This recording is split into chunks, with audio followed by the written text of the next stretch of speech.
gambling is far better than any benefit. They know this. But because of the money they make is so much, billions and billions are made through alcohol and gambling, then this overrides the social impact. 80% of domestic violence is alcohol related. 80%. That is, making money is more important than that 80%. The majority of suicides in this country are gambling related. There's so many gambling related suicides. But again, it doesn't matter because they're making £5.1 billion a year. So this goes to show you the difference in their society's understanding of these issues now. Because for us, look, the sin of alcohol and gambling, this. First, it has an effect on the mind in terms of addiction. Then it has an effect on the physical body, jism. This is disease. Poisoning of the blood, heart disease, coronary disease, pulmonary embolisms, liver damage, liver function deterioration, kidney damage. The list goes on and on in terms of the diseases that are caused by all of these. Alcohol, if it's a simple thing, alcohol, ethanol alcohol itself is a toxin, is a poison. It's a poison. If you put it in your body, it kills your organs, it deteriorates your internal organs, it causes them to dissolve, the cell membranes and things like that. It's a poison. So, you know, subhanAllah, so that's the effect on the jism. Then there's an effect on the society, gangs, criminality, antisocial behavior, family breakup, premature death. The list goes on the social, debt, poverty, child poverty. How many families I've gone to and their children are in poverty? Why? Because their mom and dad want to spend money on drinking and smoking. And, you know, over 50% of the family income, benefits and things like that, goes on alcohol and smoking rather than the children's food. And it's so distressing seeing this child poverty. In fact, you know, children in that state. Alhamdulillah, we're saved from this. But, you know, we're not saying this message is for all people, so we want to enrich the whole of society. So that's society. And then there's the impact on the ruh. Because all addiction, it takes you away from the dhikr of Allah. It takes you away from your deen. You become not a slave of Allah Ta'ala, but you're a slave of your addiction. It makes you immoral. It makes you make dhulm upon other people. It makes forget about the accountability before Allah. You don't care about the hisab before Allah. It takes away your haya, no modesty anymore. The person loses all shame because of their addiction. People who are good and moral become indecent and immoral, subhanAllah. It destroys your soul. This is the cancer and the corrosion of all of this. And so now we move on to, you know, al-maisir and gambling. And so here, the wisdom behind the prohibition of gambling from the ulama. First, gambling makes a person rely on accidents and chance and wishful thinking rather than the qadr of Allah. Number two, gambling destroys the family. How many children they lose their, you know, food off the table, clothes off their back. And we know this, subhanAllah. How many marriages are broken because of this? Because someone gets a gambling problem. Gambling has been made easier than it's ever been made before. And the reason is that the Gambling Act made it such that every betting shop on the high street now is become a mini casino. Because what they've allowed is something called fixed odd betting terminals into these shops. These are electronic gambling machines. They are dubbed the crack cocaine of gambling. They are highly addictive. The Act made it such that every betting shop on the high street now is become a mini casino. Because what they've allowed is something called fixed odd betting terminals into these shops. These are electronic gambling machines. They are dubbed the crack cocaine of gambling. They are highly addictive.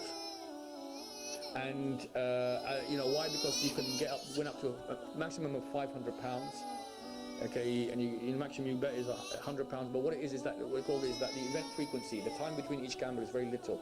So you have a hit, and you can go gamble straight away, and within minutes you could lose £10,000, £1,000 in minutes. And even people who have been gambling for years, I actually, alhamdulillah, successfully got a motion passed in the last council in Bradford on gambling to curtail these machines. Well, you know, we've got to do the best that we can to stop these machines from increasing. And one of the people in there, he agreed that, you know, he said that he goes to betting shops and he says, I just bet on the horses, but he says these fixed odd betting terminals have brought in a younger, more addicted group of gamblers. And in the area where I am, obviously there's a lot of Muslims in that area.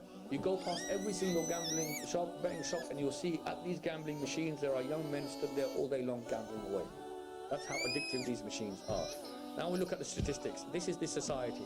The research shows this. This is a research that was done just recently This is what the research shows, that these gamblings have been allocated, these machines and these outlets have been placed in the areas with the poorest communities in the country, with the highest level of unemployment. The profile of a gambler: unemployed, young, ethnic minority, male. Guess where those areas are? They did it deliberately. Henley-on-Thames, posh, white, middle-class area. How many fixed-on betting terminals do you think that are in Henley-on-Thames? How many? 0. Right, this is now, brothers, this is serious. Birmingham Ladywood has 8,900 people who are on benefits, the highest job seekers in the country. This is the ward. Birmingham Ladywood, for those people who don't know, we know this is the area of Small Heath and Alum Rock. We know that area. A lot of Muslims in that area, and even when I come out of Green Lane Mosque, I said there's 5 gambling shops just within 100 meters of that masjid. Okay, they have 157 fixed odd betting machines in that ward. 157. Can anyone guess in Birmingham Ladywood how much was? This is called gross amount gambled. The total amount gambled. How much is the total amount gambled in that? It's just one ward in that area. Can anyone guess how much? 500,000. Come on, please. Anyone else? Yeah, over a year. Gross amount gambled. 5 million. Okay. Anyone who thinks more than 5 million? How much do you think? Yes. Come on. Remember, it's a lot of people that live in there, in that area. So 9 million. Okay, good. What about anyone on that side? Go on, bro. 2 billion. He's closer, actually. Okay, anyone else? Last guess. Kirch, how much do you think? How many people? How much money? 1 billion. All right, okay.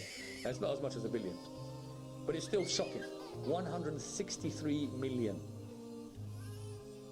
163 million. This is a poor area, brothers. That's all gross amount gambled. The actual amount lost is probably about 30 to 40 million. But anyway, 163 million people put into the... Now this is where it gets. Leeds Central. We're in Leeds Central now. Leeds Central. Who's going and doing this gambling? And this is and this is the thing. You know, Hudayfa ibn al-Yaman, he used to say that the companions used to ask the Prophet about the khair, about the good. I used to ask about the shar, the evil, for fear that it will catch hold of me. A Muslim has a responsibility of knowing what are the risks out there in society that are going to destroy the aqidah. Because remember, this isn't just destroying the deen, it's makes someone addict to gambling. There's a guy who became addicted to gambling. He had a nursing home. This is in a Rochdale case. It was in the papers as well. And he stole £100,000. He was running a nose. There was an 80-year-old woman in there. He stole 100 grand off her. By taking her card out and taking checks out, he stole £100,000 to fund his gambling habit of an old woman that's under his care. Muslim guy. Muslim as well. So this is what it does to you. So it destroys families. It establishes enmity and hatred between players. They hate each other. It turns people away from the dhikr of Allah. It's waste time of effort. It creates crime and criminality, stress, illness, nervous breakdown, and severe psychological problems. Okay, and also it's bad enough. But the other aspect is that all of we're talking about, the alcohol, the environments where there's khamr and gambling, this environment is an environment where you are putting yourselves in the den of shaitans. I mean, what do you expect good to come out of it?